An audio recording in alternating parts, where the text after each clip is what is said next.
This is not my original planned first video on Nicole, and in fact, my first one was a DPS Nicole video. I still have her on a DPS build because DPS Nicole is actually pretty good.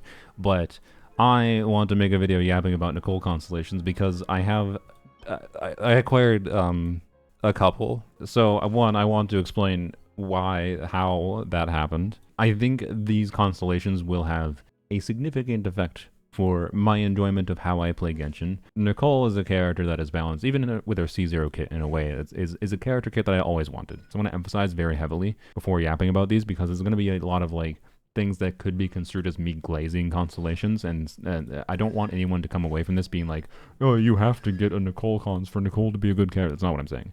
But in the past, I got C6 Yelan, and I regretted that for a long time. And it made me very, very anti C6 for a long while. That was a silly thing I did as a content creator, and to some extent, this is also a silly thing that happened because I was a content creator. So what happened is that with Nicole banner happening, and without going in depth on what Prune's kit does, Prune, I'm probably not going to make a dedicated video on Prune.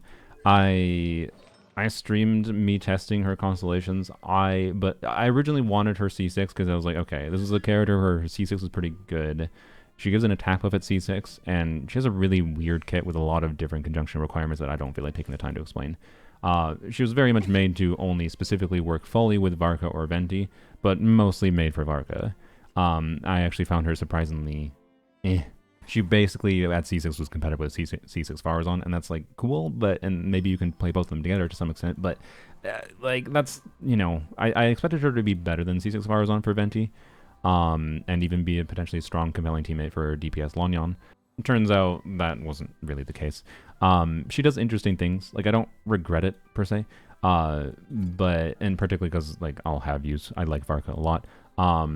She is, I think, the ideal unit to default to putting in as an anima unit into Varka's teams to enable his kit. Oftentimes preferred Lonyan or Sucrose over Venti for my Varka. So, now that Prune is the default there, I'm comfortable and happy with that, right? But I want a C6 Prune for conjunction reasons. That was more than just Varka. And I think I'm only really going to end up using her for Varka, which means in hindsight, I don't know that it was a worthwhile decision. But the fact of the matter was, I was more fine with how much I liked Nicole and how much I thought Nicole's constellations were going to be decent.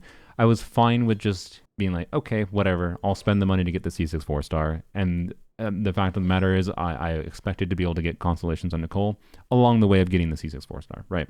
Because 4-stars are paying to acquire. Now, my C6 Prune wishes went very average. Like going from not having her at all to getting her to C6 took about a little over 200 pulls, which is very average. I actually thought it was a little bit below average, but upon reviewing the results, it was very average. But I had C3 Nicole before having C6 Prune, which is not average. Had some pity to start, to be clear. If I didn't have any pity to start, I probably would have gotten C3 Nicole at the same time as getting C6 Prune. But instead, I had C3 Nicole 30 or 40 pulls before getting C6 Prune. So, yeah, 4-star moment, I guess. But my first 50-50 was a win at Pity. And then my second 50-50 was early. I think it was like 50 Pity. I don't remember the exact numbers. Was also a 50-50 win. C3 was like, if I recall, like 20 Pity-ish. I don't know. One of them was very early. And was another 50-50 win. Oh, wait, no, sorry. I skipped one, didn't I? No, I think C3 was at Pity. C2 was the early at 20 Pity. I don't know. They were all 50-50 wins, okay? The double earlies. One was only slightly early, one very early, 2 at Pity, all 50-50 wins. And then at that point, I stopped wishing. I was streaming. I had viewer polls that I was going to do, and I went and pulled my viewers' accounts. I also got quite lucky on all my viewer accounts, by the way. I think they went pretty well. Not like every single one, but they all went pretty good. I was just lucky that day, okay? And I had a little bit of a Gamba high, and I was like, okay. Also, oh yeah, I saved a 50-50 for her weapon. I had Pity. I was wishing on a Scofier weapon banner, lost a Skyward Harp. In case you're not aware, when you wish on weapon banner, if you lose the 25-75 and get a standard banner weapon, you can actually, you lose the fate point, right? So you're not guaranteed to get the next weapon you're wishing on if you lose the fate point. But it does go from a 25-75 to a 50-50. So because it was Nicole Duran banner, I chose to lose the fate point, save my guarantee, so that when I went to Pity on the Nicole Duran weapon banner, I was guaranteed to get Nicole or Duran's weapon because both of them would be valuable to me. I didn't have Duran's weapon, right? But I won the 50-50 for Nicole's weapon. And anyways, so I got that too. And then after I was done with all my viewer wishes, I came back to my account and I was like, man, I'm on a Gamba high, and like getting C6 Nicole, and you know, spending I was prepared to spend more money than I had to spend for Prune already, right? I was already prepared. I already had spent money. I didn't have to spend money for C0 R1, but I had to spend money for getting Prune C6, and ended up spending money for it, obviously, and got C3 Nicole. Not much, less than I expected. I was happy about that. And I guarantee you, I would be very happy with C3 Nicole. But Gamba Brain Rot did take effect to some extent. I had thrown, when I got C6 Prune, I was originally not intending to spend any more wishes for Nicole, right? So I threw the remaining wishes on the weapon banner for a chance of getting Duran's weapon, because I still wanted Duran's weapon, because I'm a greedy little bean. What I said was like, okay, we'll go to pity on the weapon banner, because like I had the remaining wishes I had thrown after C6 Prune on the weapon banner from the top up I did. Fine. I'll go to pity for C4 Nicole. I'll continue on Nicole and see what happens if I win the 37.5 for Duran's weapon. And I have Duran's weapon, so you can guess what happened there. Do I deserve all this luck? No, I did not. And then I continued wishing, and it was at pity, and I won another 50-50. I continued wishing. We won another 50-50 at pity. I did another 10 pull. We immediately got another 5-star after the C5, so it was like a 10 pity 5-star. And it was a 50-50 loss to Dia. So I did lose one 50-50, and it was Dia, so I got 5 wishes refunded. So it may have as well been another, like, and then I had to go to pity for C6 guaranteed. Yeah, that was very lucky. Overall, I believe it was a little bit under 500 wishes for C6, which is quite lucky. Not like insano lucky. Insano luck is like 300 wishes for C6. Yes, I got very lucky that day in general. It was a crazy day. Had a lot of Gamba high, and yep, don't do that, okay? That is straight up gambling logic for the most part, with the only thing being like, at least instead of just gambling for money, you're getting a thing out of it at the end, and it has known quantities and known endpoints, so it's easy to not like spend $1,000. I didn't spend that much. I believe I spent $300, which is a lot of money, don't get me wrong. For how much I play Genshin and being a content creator, I think I will enjoy it, is the end result. So there's a lot of yap to say, I got lucky. Now we're going to talk about what her constellations actually do. Although actually, I suppose, before I talk about what our constellations do, I should talk about the fact that this video is technically sponsored by none other than Genshin Impact. Want me to tell you about their new top-up center that they have online. So link will be below in the description, of course. But basically, you can just get a first order bonus of an additional 300 Primo Gems, and then after that, you get 8% up to 518 per order that you make.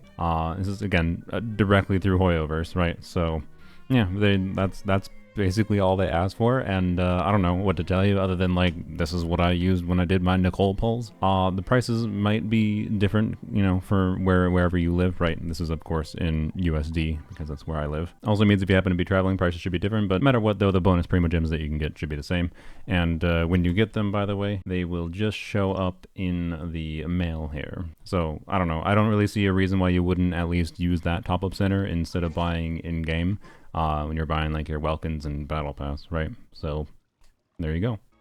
Kit-wise, really simple kit explanation for Nicole. Buffs team-wide attack, you press her E, we're going to assume crowned for simplicity. If she has 4k attack, she can buff team-wide attack by 600 at a baseline pressing her skill, and you also get a shield. The shield is fairly tanky, and there are some nuances here that I'll get into, but I'll get into as I discuss the constellations. So you get 600 team-wide attack. On top of this, they also released a new artifact set that gives, this is not the new artifact set, she's on a DPS build right now. This is the new artifact set, which is a wall of text that basically says you get 40% team-wide damage bonus to whatever the equipper's element is. So if Nicole has this artifact set, it is 40% pyro bonus if you have double Hexar in the team. And the artifact set is why you care about having double Hexar with Nicole. You don't always have to play double Hex with Nicole, especially if you have constellations with Nicole. There'll be compelling reasons to not force double Hex potentially. The new artifact set at a baseline, if you don't have Hexarai, is giving ER to Nicole and then 20% pyro bonus. Then with Hexarai, you get 40% pyro bonus, so it doubles the value. And then you also get 40% team-wide bonus for whatever the on-field character's element is. So that would be notable, and say that no, official has this. This means I get Electro bonus, and then I'm playing DPS Nicole on field, so that then I'm getting 40% Pyro and 40% Electro the whole team, right? So Duran's getting damage bonus, Nicole getting damage bonus, official getting damage bonus, and Chever's getting damage bonus. Believe it or not, Chever's DPS is relevant here. So yes, part of what Nicole does at C0 is functionally balanced around the artifact set, but There is more to her kit than obviously that. And as you get constellations on her, she doesn't get anything more that does damage bonus focus, right? And the reason I mention that is because like with lunar stuff, like you have characters like Anefa, right? Anefa is an off-field damage dealer, and notably, Nicole's attack giving 600 team-wide attack means she can make Anefa do meaningfully more damage. But the damage bonus from the support artifact set is not going to make Anefa do more damage because almost all of Anefa's damage is lunar damage, and because it's direct talent damage that counts as a reaction, it doesn't scale on damage bonus. Like, they did that very intentionally to make characters like Farina worse, but it also makes characters like Eon Son worse. It makes, like, for the scroll artifact set, it also makes then, you know, the Hexeride damage bonus worse. The higher constellation you go on Nicole, the less relevant the damage bonus from the artifact set is. Oh yeah, I guess it is notable. Yeah, thank you, Shadow. The def reduction is also irrelevant for Lunar. Assuming 4K attack, you get 600 team-wide attack, and then you get 300 additional attack to the on-fielder. So yeah, another character under observation stays on field for 3 seconds, and they get an additional 300 attack. But if they're a Hexeride character, there's no 3-second wait. But the question is, like, how bad of a condition is the 3-second thing? Having played with Nicole, this is why I waited a while for this, because I wanted to, like, have more confidence with saying this. Having played with C0 and Nicole a lot and having to deal with this 3-second condition at C0, it seems to be more often than not, characters have adaptability to work around this 3-second condition that at a baseline is already not that relevant. It's just annoying. I wish it wasn't part of the kit. I think it's unnecessarily annoying. Arlecchino is one of the examples of, like, oh, Nicole not as good for Arlecchino because Arlecchino does front-loaded damage. Like in her first 3 seconds of being on the field, Arlecchino does the most damage she does. But Arlecchino's kind of weird in how she can adapt. And I was able to, I forgot exactly, I think this was a little bit dependent on the Stygian enemy that I was fighting, but I was able to have an adapted rotation where I basically purposely timed my absorption, because you can change when you choose to absorb bond on Arlecchino, right? So I changed when I choose to absorb her mark on the enemy, such that I made it so that I had low bond of life for the first few seconds of attacks, and then I absorbed her mark and had high bond of life after that. Being able to adapt around that is an example like, okay, Arlecchino shouldn't work well with this, but then she actually can. It's part of like the reason why, like, I think they just did this because they didn't want to make C0 Nicole just better than Bennett. But I do think C0 Nicole has enough things that make her, like, for the vast majority of players, better than Bennett to most players. If you are specifically like a super min-maxer Moeka, I don't think C0 Nicole is better than Bennett, to be clear. The baseline list of things that Nicole does that is better is she has better buff uptime than Bennett. She has a shield, which I think most players would probably prefer because getting interrupted sucks.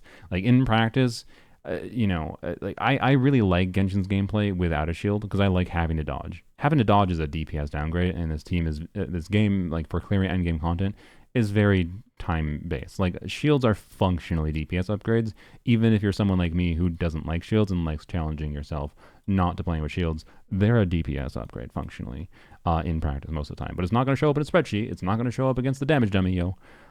She has better particle generation than someone like Bennett. And notably, she's not burst reliant, so it's very easy to, like, send those 5 particles that she generates to someone else, say to Durin. Yay. And then you have no circle impact. It's just a buff that applies to your teammates no matter what during the 20-second uptime. Most of the time, simple story for Nicole's burst is, like, even at C0, it's not very relevant to use it, except with a Hexeride DPS. Someone like Venti is probably the best example, honestly, where it is quite worth it to use her burst. It's really worth using it for DPS Nicole, I'll say. But Thrilling Tales can provide a similar buff value as her Sig or more, depending on the balance of stats in the team. Overall, it just means that, like, she has good weapon options because she's Catalyst. As far as high investment Nicole, I don't think her weapon is super important. It's a nice no compromises weapon that makes it pretty easy to max out her buff in basically any team. Anyways, her burst generally becomes, I think, less worthwhile to use the higher investment you go. Her burst is also generally less worthwhile to use the higher investment you go in characters in general, because the animation time is just not worth what it adds, but it can still be worthwhile. It's really, really situational when this makes sense to use. And oftentimes, to get things to line up, to be clear, with enemy phases in Stygian Onslaught, you will probably end up wanting to use this situationally still. Nicole without Hexer on the team doesn't need this artifact set as much, which means you can build her, say, on 2-piece attack, or you can build her on the DPS artifacts, which the reason to do that is because the DPS artifacts give her more attack than 2-piece would. So unironically, you could do a DPS Nicole build as your default build for Nicole, just with triple attack %, right? There's all kinds of context nuance to her. Ultimately, she is an attack buffer, and every single character in the game technically has attack scaling multipliers. That doesn't mean character's main damage contribution always comes from attack multipliers, to be clear. But we've never had an off-field attack of her before, not in the same way, right? Like, she gives 600 team-wide attack at a baseline, and a lot more with cons. So yeah, team-wide attack good is my point.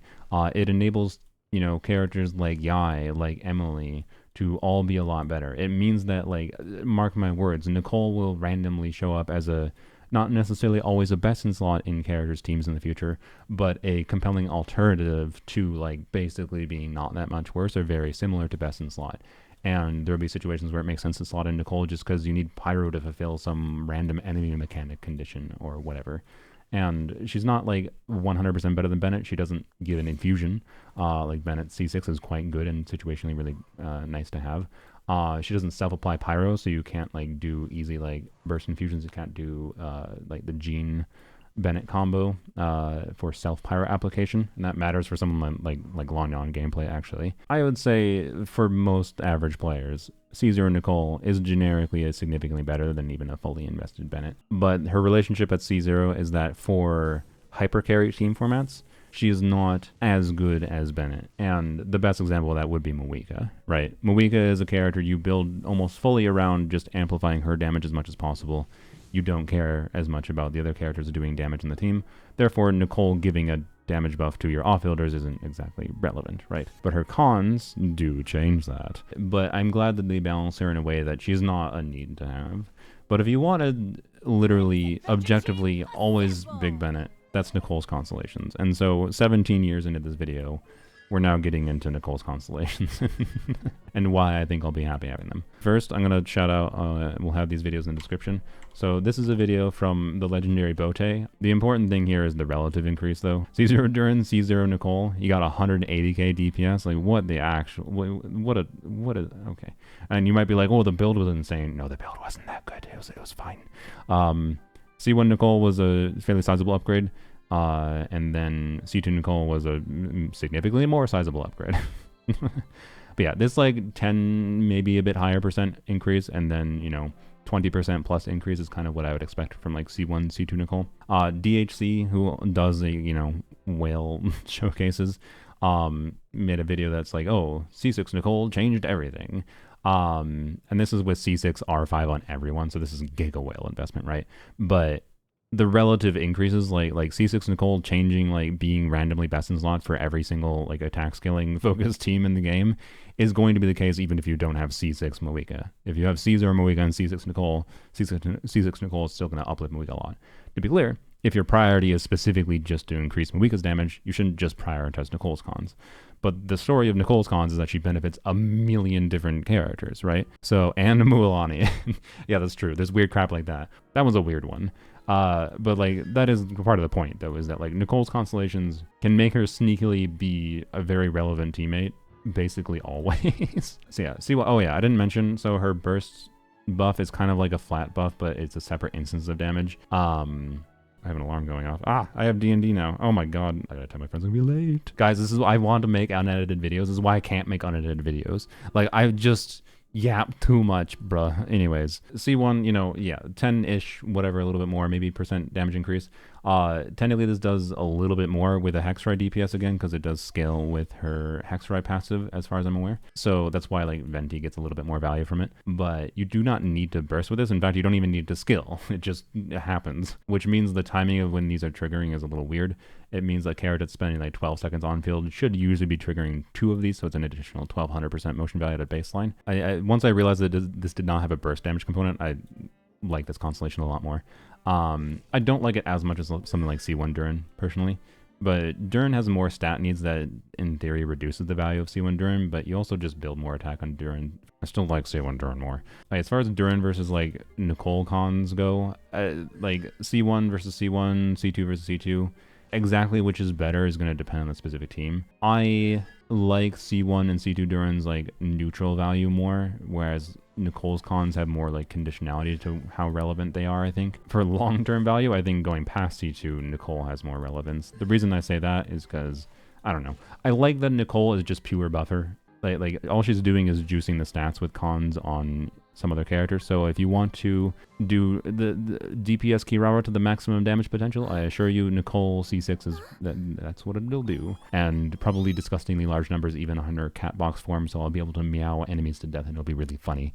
And this is why I think I'll enjoy it, right? But anyways, C1 Nicole, additional motion value, it's good. It's pretty simple, it's boring. It doesn't apply any elements, so you can't scale this with it can't be a pyro hit that scales with a melt or vaporizes. No elemental application. Now C2 is a bit of wall of text. On the simple level, this is 300 additional attack for her team-wide buff, so it goes from 600 to 900 max. But this does not count towards the attack bonus limit, so this is just a flat additional 300 that you get guaranteed. You don't have to worry about building extra attack to get this extra 300. You only care about the base 600 attack for building attack on her. And then Guidance of Theosis. So this is the 3-second wait thing, or no wait if you're a Hexerite character. You get 25% elemental red shred. Also, this is the co-op shield constellation too, for some reason. And now Guidance of Theosis has one other thing, in that Nicole gets Guidance of Theosis as long as elemental hits from other characters are happening, which means you always get, no matter what, Pyro Red Shred, so the 25% Pyro. And that's, it means like someone like Mawika gains more guaranteed value from this. Whereas like if I want to play this with Lonyon, I have to wait the 3 seconds before the Anima Red Shred applies, right? But someone like Venti is a Hexerite character and it applies immediately. So again, annoying conditionality to it, but fundamentally I think that's not that big a deal. Again, because of how much I've played around with C0 Nicole and that 3-second condition thing, does make it so that the attack component of the 3-second condition isn't as big a deal. And the reason for that is because if we're going from 600 attack to 900 attack at C0, where you wait the 3 seconds for Kaniche, for example, that is a 50% increase in Nicole's attack buff for Kaniche. Not a 50% increase of damage, just a 50% increase in attack. With C2, we're going from 900 to 1200. That's a 30% increase, or 33. So it's the same total gain, but it's less relative gain. It might be less relevant to like purposely do 2 normal attacks on Kaniche to wait out the extra time, just because like slower rotations might be better because you already have guaranteed additional attack. But it depends, right? There's nuance to it. It's annoying. I don't like the 3-second conditionality thing for the Red Shred, but the guaranteed attack is the key thing. And it is notable that with this guaranteed attack, this means as long as you can work around the 3-second condition, she is buffing attack for the on-fielder alone, ignoring the team-wide buff, right? Ignoring the damage bonus from the artifact set. She is buffing attack as much as Bennett buffs attack with like a Aquila Bennett level 13. Like Aquila Bennett level 13 buffs about 1200 attack and doesn't have any other upsides that, Nicole has. At C2, she is just significantly better than Bennett. Now C3 is boring. It's an additional 108 attack, so this means she's buffing team-wide attack by a little bit over 1,000 at max. 1,000 team-wide attack, and then 1,300 total to the on-fielder. C4 it's fine. This is a normal additive bonus, like a normal quill buff, like Shenhe or Durin C1. A 70% of Nicole's attack to an instance of a character's damage, but it's limited by 8 instances. And this only triggers based on the upgrade from the baseline. So that's the 3-second condition thing. That's what Guidance is. So that means if I'm playing Lonyon, it's kind of annoying because Lonyon likes to do her damage really quickly. So I'd have to wait 3 seconds to get this. So this is fine. It's like how valuable this will be will depend on the team situation. C4 Nicole, in theory, can be pretty similar to C1 Durin. I like 5 buff, so it's a cool con. I like it more than C3, and C5 is useless. Then C6 is the big one. So much yap about the 3-second condition. Well, C6, goodbye the 3-second condition. This is when Nicole's Grace is upgraded to it, and Nicole's Grace is upgraded automatically just based on someone doing elemental damage. All party members get Grace of Kenosis. So this means, right, she does 1,300 attack with C3 to the whole to the on-fielder only. Now the whole team gets 1,300 attack. There's no 3-second condition, and you get 40% Def Ignore. Def Ignore is really strong.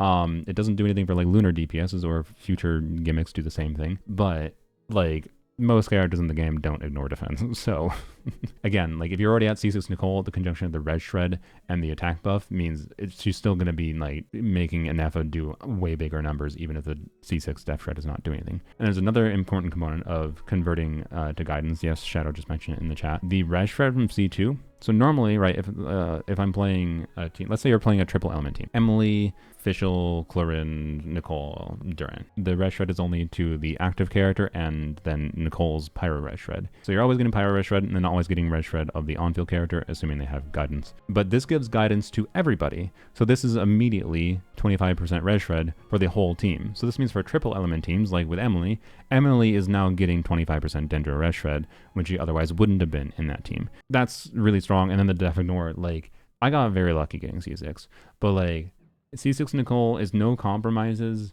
significantly uplifting any kind of thing I possibly want to do, whether it be on-fielders or off-fielders. Like, oh my god, what the hell is Yehoda? Like, Yehoda's an attack scaling off-field damage dealer, yo.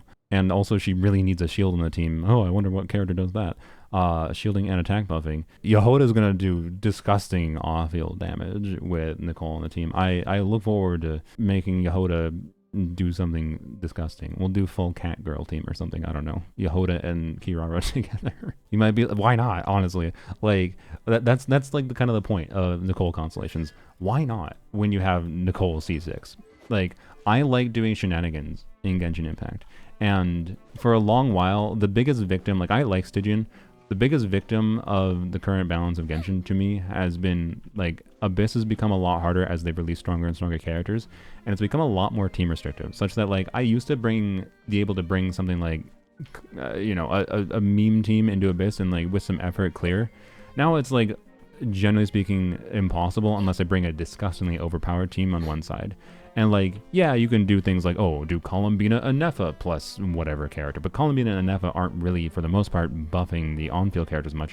So it doesn't feel like I'm, you know, I don't know, let's say I play, I don't know, Kave on-field with Columbina and Nefa. That's not Kave doing damage. I'm not saying Nicole's going to necessarily be that good for Kave, but, well, I mean, Kave does have attack scaling damage. If I want to do whatever shenanigans, I'm not saying it's going to be relatable, right? I'm not making claims that everyone should be C6 and Nicole.